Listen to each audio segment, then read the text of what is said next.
നീ കാരുണ്യവാനെ കുരിശതിൽ കാൽവരിയിൽ കേണു കണ്ണീർ തൂകുന്നു നോക്കൂ കാൽവരി മേടുകളിൽ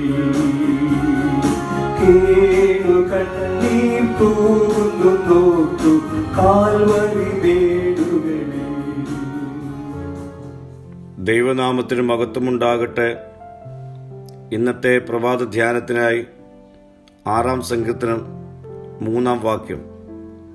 എൻ്റെ പ്രാണനും അത്യന്തം ഭ്രമിച്ചിരിക്കുന്നു, നീയോ യഹോവേ എത്രത്തോളം. അകമേയും പുറമേയും അരിഷ്ടത അനുഭവിച്ച ഇയ്യോബിനെ പോലെ ദാവീദ് തൻ്റെ അസ്ഥികളും പ്രാണനും ഭ്രമിച്ചിരിക്കുന്ന ശരീരത്തിൻ്റെയും മനസ്സിൻ്റെയും തകർച്ചയുടെ മധ്യത്തിൽ വേദനപ്പെട്ട് വിടുതലിന് വേണ്ടി ദൈവത്തോട് നിലവിളിക്കുന്നു. മറുപടി കിട്ടാതെ ആകുലപ്പെട്ട്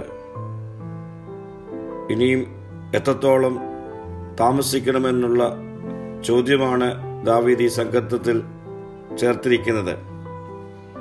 സ്നേഹമുള്ള ഒരാളെ പ്രതീക്ഷിച്ച് പ്രതിസന്ധികളിൽ നാം കാത്തിരിക്കുമ്പോൾ നിമിഷങ്ങൾ മണിക്കൂറുകളായി നമുക്ക് തോന്നാറുണ്ട്.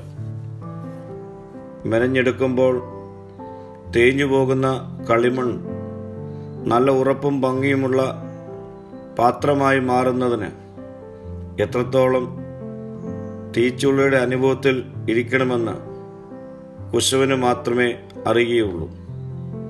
പ്രിയ സ്നേഹിതരെ, നല്ല കുശവനായ ദൈവം തമ്പുരാൻ നമ്മെ തീച്ചൂളയുടെ അനുഭവത്തിലൂടെ കടത്തിവിടുമ്പോഴും അവൻ്റെ കരങ്ങളിലാണ് നാം ആയിരിക്കുന്നത് എന്ന ബോധ്യതയിൽ അവൻ്റെ സമയം വരെയും നമുക്ക് കാത്തിരിക്കാം, പ്രാർത്ഥിക്കാം. കർത്താവേ, നിൻ്റെ സമയം വരെയും കാത്തിരിക്കുവാനുള്ള കൃപ എനിക്ക് നൽകണമേ.